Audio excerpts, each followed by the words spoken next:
مولانا وہاں تک بات ہوئی تھی، دوسری کتاب میں موقوف روایت ہے اس باب جی ہاں، تو چونکہ دیگر اور محدثین نے اپنی کتابوں کے اندر صرف مرفوع روایات کا التزام نہیں کیا، تو انہوں نے اس میں عن رسول اللہ کا اضافہ نہیں کیا، لیکن امام ترمذی رحمۃ اللہ علیہ نے چونکہ اپنی اس کتاب کے اندر صرف مرفوع روایات کا التزام کیا ہے، اس لیے انہوں نے عن رسول اللہ کا اضافہ کیا تاکہ یہ موقوف اور دیگر اور روایات جو کہ آثار کی قبیل کی ہیں وہ اس سے خارج ہو سکیں.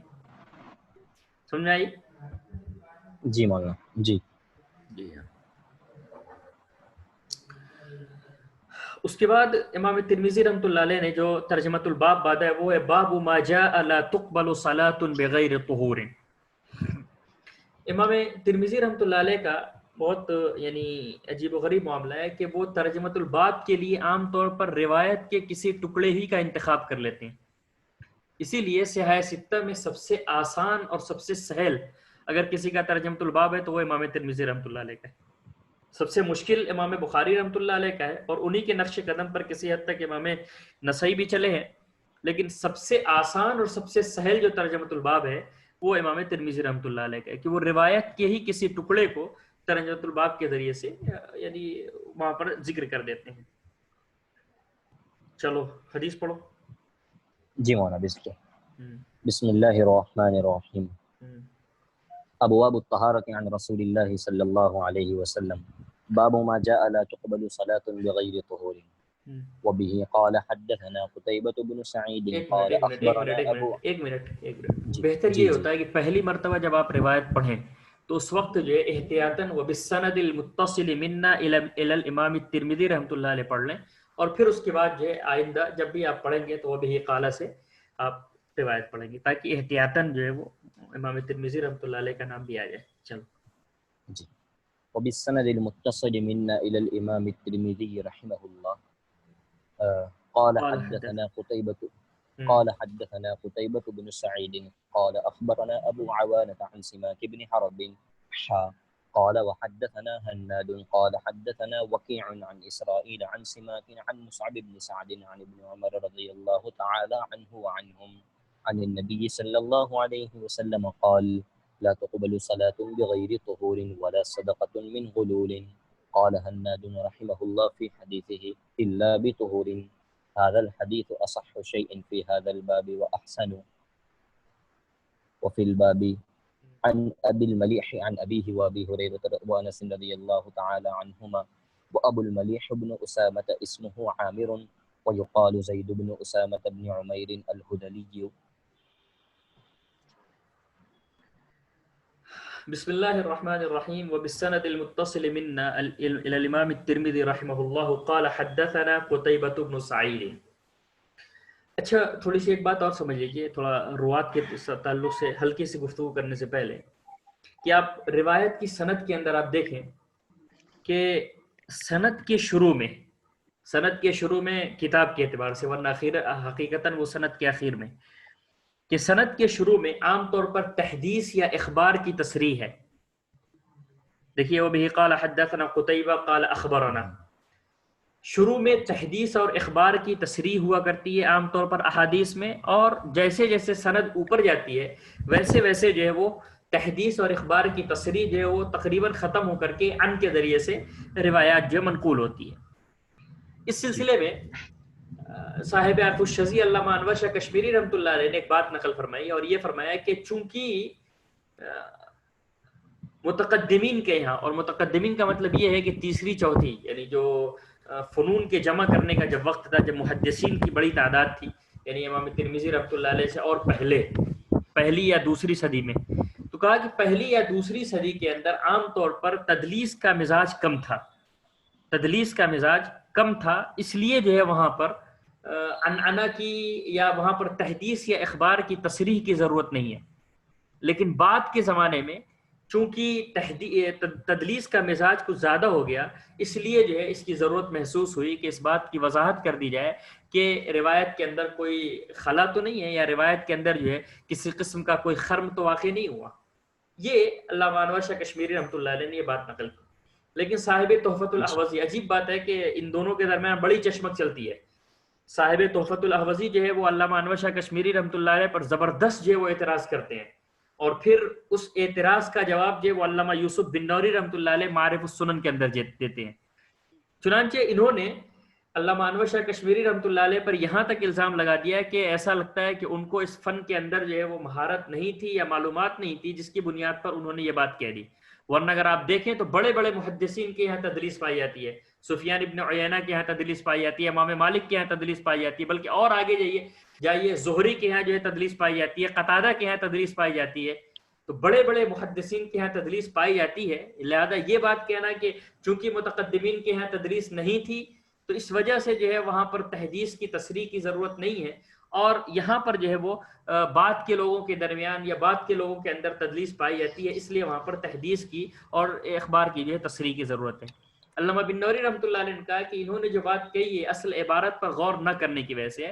علامہ انور شاہ کشمیری رحمۃ اللہ علیہ نے یکلخت اس بات کا انکار نہیں کیا کہ متقدمین کے یہاں تدلیس تھی ہی نہیں, بلکہ انہوں نے صرف یہ کہا ہے کہ متقدمین کے یہاں تدلیس کا مزاج کم تھا.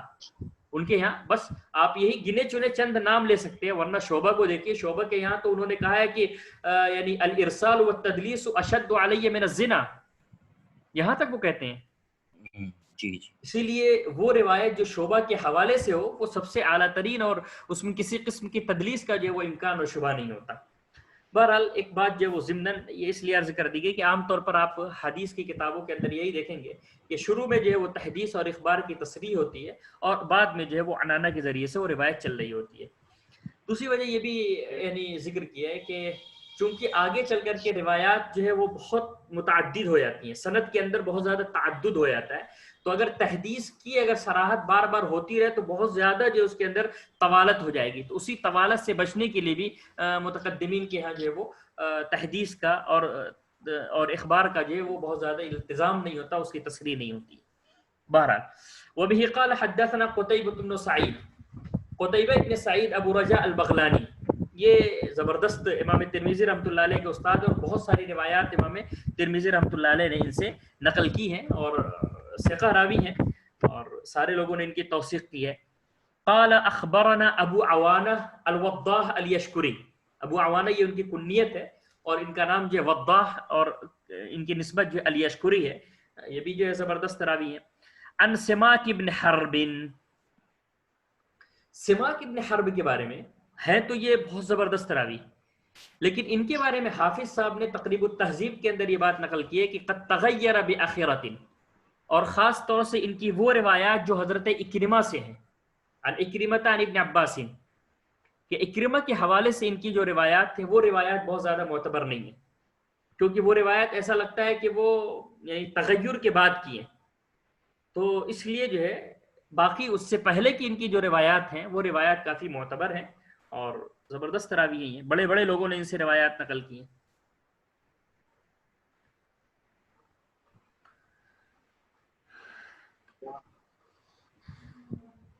جی مولانا. اس کے بعد لکھا ہوا ہے ہا, یہ ہا جو ہے سند کے اندر تحویل کا مخفف ہے, اور غالباً جو ہے وہ علامہ انور شاہ کشمیری رحمۃ اللہ علیہ نے ہی, اور یاد آ رہا ہے کہ عبد الرحمن مبارک پوری نے بھی اور بھی دوسرے لوگوں نے بھی یہ بات کہی ہے کہ ہا جو ہے مغاربہ کے یہاں ہا کو تحویل پڑھا جاتا ہے اور مشارقہ کے یہاں ہا کو ہا پڑھتے ہیں. پھر اس پہ بحث ہوئی ہے کہ اس ہا کو جو ہے وہ مد کے ساتھ پڑھا جائے گا یا غیر مد کے ساتھ پڑھا جائے گا, وہ ایک لایانی بحث ہے. لیکن بہرحال یہ فرق ہے کہ مشارقہ کے یہاں ادھر کے جتنے بھی لوگ ہیں اندلس وغیرہ کے یا اور بھی ادھر کے جتنے بھی افراد ہیں وہ لوگ جو ہے اہل مشرق, یہ اہل مغرب جتنے ہیں وہ اس کو تحویل کے ذریعے سے پڑھتے ہیں, اور ادھر کے جو ہمارے مشرقی لوگ ہیں وہ اس کو جو ہے ہا پڑھتے ہیں. اور ہا کا مطلب ہوتا ہے تحویل سند, یعنی مطلب یہ ہوتا ہے کہ سند کی تحویل دو طرح سے ہوتی ہے. ایک تو یہ ہے کہ ایک ہوتا ہے مدار سند, جیسے یہاں پر ہے سماک ابن حرب جو ہے وہ مدار سند ہے, ٹھیک ہے جی. سماک ابن حرب سے روایت کرنے والے دو لوگ ہیں, ایک ابو عوانہ ہے اور ایک وکی ہے کہ نہیں؟ جی. تو چونکہ جو ہے وکی نہیں, اسرائیل ہے, سوری سماک ابن حرب سے نقل کرنے والے دو لوگ ہیں, ایک ابو عوانہ ہے اور دوسرے اسرائیل ہیں, اسرائیل ابن یونس ابو اسحاق ابن ابو اسحاق السبی، انشاءاللہ بتائیں گے یہ کون ہے. تو اصل میں ہوتا کیا ہے کہ نیچے سے سند ایک سے زائد ہوتی ہے اور اوپر جا کر کے مدار سند سے وہ سند ایک ہو جاتی ہے. یعنی یوں کہہ سکتے ہیں کہ نیچے کی جو، چونکہ ہم نیچے کا جو لفظ بول رہے ہیں وہ کتاب کے اعتبار سے نیچے کا لفظ بول رہے ہیں، ورنہ اس کے اعتبار سے اگر دیکھا جائے حدیث کے اعتبار سے تو اخیر کا لفظ جو ہوگا، بعد کا لفظ ہوگا وہ. تو آپ دیکھیے کہ قتیبہ ابن سعید سے اور حناد سے لے کر کے سند جو ہے وہ ڈبل چل رہی ہے، اور اوپر جا کر کے سماک ابن حرب پر جو دونوں سندیں مل جاتی ہیں، اسی لیے ان کو مدار سند کہتے ہیں کہ یہاں پر آ کر کے دونوں اسانید جو مل گئی. اور پھر سماک ابن حرب سے جو ہے وہ آگے چل کر کے سند ایک ہو گئی ہے.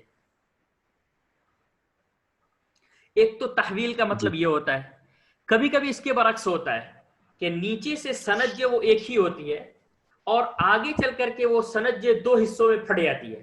اب مثال کے طور پر اگر جو ہے ایک مثال دے رہے ہیں کہ اگر یہی روایت سماک ابن حرب سے تنے تنہا اگر منقول ہوتی اور پھر سماک ابن حرب نے آگے چل کر کے اس روایت کو اپنے دو شیوخ سے سنا ہوتا،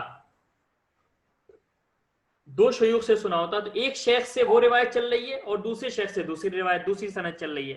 تو یہ جو ہے تحویل کا ایک دوسرا جو ہے وہ طریقہ ہے، یہ تحویل کی ایک دوسری شکل ہے. ارے سمجھ بات آ رہی ہے؟ جی مولانا جی بات تو ایک ہی ہوئی. بات کیسے ایک ہوئی؟ اس والی شکل میں اسرائیل سے پہلے جو ہے وہ سند دو حصوں میں بٹی ہے. یعنی اسرائیل سے پہلے کا مطلب کتاب کے اعتبار سے اسرائیل کے دو شاگرد ہیں، اسرائیل کے دو شاگرد کے ہونے کی وجہ سے یہاں نیچے آ کر کے سند دو حصوں میں بٹی ہے. دوسری شکل یہ ہوتی ہے کہ اس اسرائیل سے نیچے سند ایک ہو لیکن اسرائیل کے اوپر یعنی اسرائیل کے شیوخ دو ہیں. جی شاگرد اور شیوخ. شاگرد اور شیوخ، سوری اسرائیل ہم کہہ رہے ہیں سماک کے نیچے سے. تو شیوخ کے بدلنے کی وجہ یعنی شیوخ کے ڈبل ہونے کی وجہ سے بھی تحویل ہوتی ہے اور شاگردوں کے دو ہونے کی وجہ سے بھی تحویل ہوتی ہے. یہ دونوں طرح کی تحویل جو ہے وہ عام طور پر، لیکن یہ والی تحویل زیادہ یعنی ترمذی کے اندر آپ کو ملے گی. تو اب اس کے بعد دیکھیے وبه قال حدثنا حناد ابن السری، ان کا نام پورا جو ہے وہ حناد ابن السری. ان کو کہتے ہیں انه كان زاہدا راہبا، ان کو کہتے ہیں راہب الکوفہ. یہ کوفہ کے راہب تھے اور انہوں نے نہ تو شادی کی نہ کوئی باندھی رکھی، کبھی انہوں نے جو ہے وہ گویا کہ بالکل دنیا بیزار تھے. ان کے بارے میں قتیبہ ابن سعید کہتے ہیں کہ ما رأيت احدا او ما رأيت وكيعا يعظم احدا تعظيمه حنادا. ما رأيت وكيعا يعظم احدا تعظيمه حنادا، کہ وکی جو کہ ان کے استاد ہیں، لیکن میں نے وکی ابن الجراح کو کسی کی اتنی تعظیم کرتے ہوئے اور اتنی عزت کرتے ہوئے میں نے نہیں دیکھا جتنا کہ میں نے دیکھا کہ وہ حناد کی عزت کرتے ہیں. حالانکہ ان کے شاگرد ہیں لیکن چونکہ اتنے بزرگ تھے، اتنے نیک تھے یہ کہ حضرت امام وکی بھی ان کی تعظیم کیا کرتے تھے اور ان کی عظمت کیا کرتے تھے. تو حناد ابن السری راہب الکوفہ. قال حدثنا وکی ابن الجراح، اور آپ جانتی ہیں کہ وکی ابن الجراح جو ہے یہ امام شافعی رحمۃ اللہ علیہ کے استاد ہیں اور امام ابو حنیفہ رحمۃ اللہ علیہ کے شاگرد ہیں. عجیب بات ہے، آپ کو کبھی موقع ہو اگر تو آپ کبھی پڑھیے اس کو، تحفۃ الاحوزی کو، علامہ مبارک پوری کی. جب وکی ابن الجراح کا نام آتا ہے تو علامہ مبارک پوری کا جو بلڈ پریشر ہے وہ ہائی ہو جاتا ہے. اصل میں وکی ابن الجراح کے بارے میں لوگوں نے یہ لکھ دیا کہ انہ کان یفتی بمذہب ابی حنیفہ، کہ یہ امام ابو حنیفہ رحمۃ اللہ علیہ کے مسلک پر فتویٰ دیا کرتے تھے.